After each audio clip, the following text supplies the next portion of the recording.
Good morning. Thank you sa mga nag-alala sa akin. At nag-video lang ako ngayon, kahit short lang ito, just to assure you that I'm okay.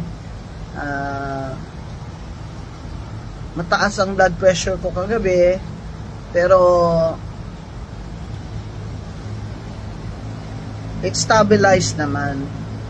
And alam nyo naman ako, hindi naman ako nagagalit kung hindi talagang sukdulan yung injustice or mali, di ba? Si BBM nga, di ba? Tumayo ako doon sa cathedral at talagang speech ako doon na halos walang pahinga na.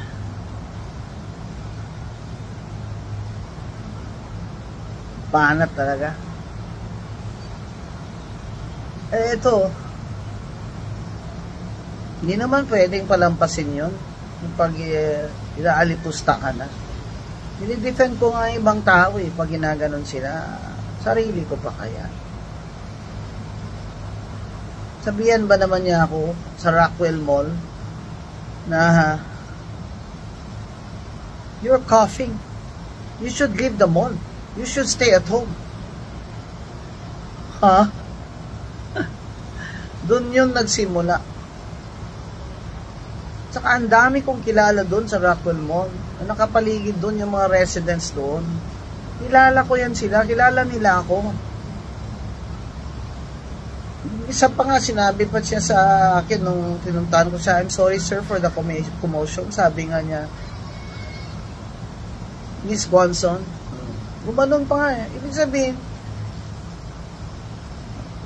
napahiya talaga ako doon sa ginawa ng taong yun. Sabihan ka ba naman? Don't you have money to buy a mask? Bawal pala sa kanya kahit umubo ka lang minsan. Kahit nasa public place ka, Rockwell Mall ka. Yung mga tao doon, they're very courteous, ha? They say hello to each other, you know, familiar faces. Obviously, hindi siya taga doon. Later we found out na hindi talaga sila taga doon. Kasi nung nasa police station na sila, syempre may mga ID na sila. Nagreklamo po talaga ako sa police and filed the case for unjust fixation and grave oral defamation last night. Kahit gabing-gabi na I wasn't feeling well and tired and I had no dinner. Many people naman na kontra sa akin, they're taking advantage of this to malign me. Pinapaalala ko lang po sa tumuha ng video na bawal po talaga sa batas yun, kaya pinagbabawal yun sa Rockwell Mall. You have violated my right to privacy and that is a criminal offense. Kaya sana po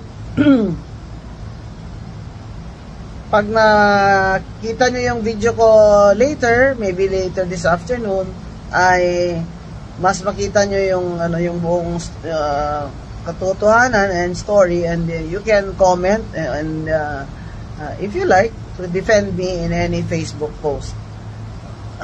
Thank you very much. I'm okay. I'll just rest today.